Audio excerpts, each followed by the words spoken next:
U.S. President Donald Trump on Saturday threatened to impose a 30% tariff on imports from Mexico and the European Union starting on August 1st.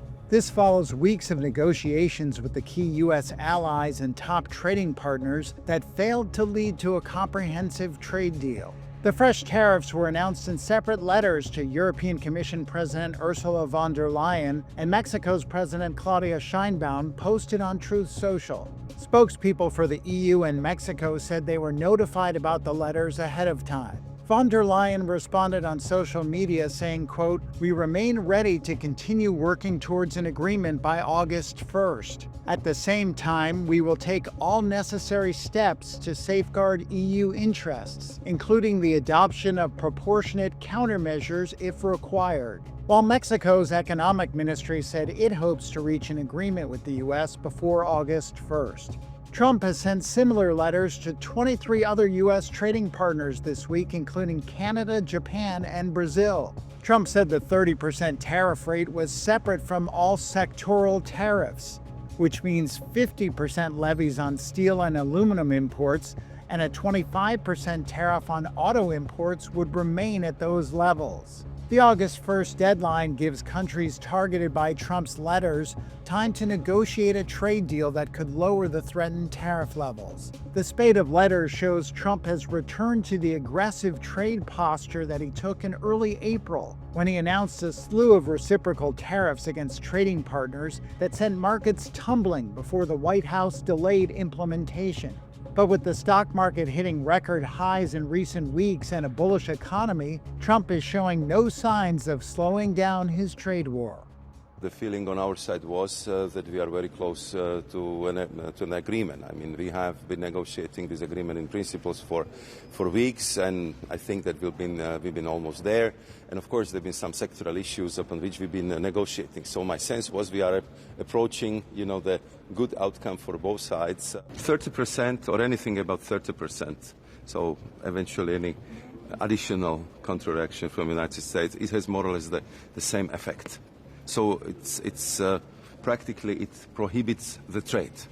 So if you're talking about 30% or 30% plus, there will be a huge impact on trade. It will be almost impossible to continue the trading as we are used in a transatlantic relationship. And if you look at the impact this would have, so I have to say the transatlantic supply chains would be heavily affected on the both sides of Atlantic.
I think the EU needs to take a tougher stance. Trump, you compromise with him, he says great, he'll make things better for a little bit, and then he'll come right back around later. As soon as you say the wrong thing, do one thing he doesn't like, he'll do it again. So I think countries need to learn that compromise with him doesn't work successfully. You need to be just as tough with him and fight back.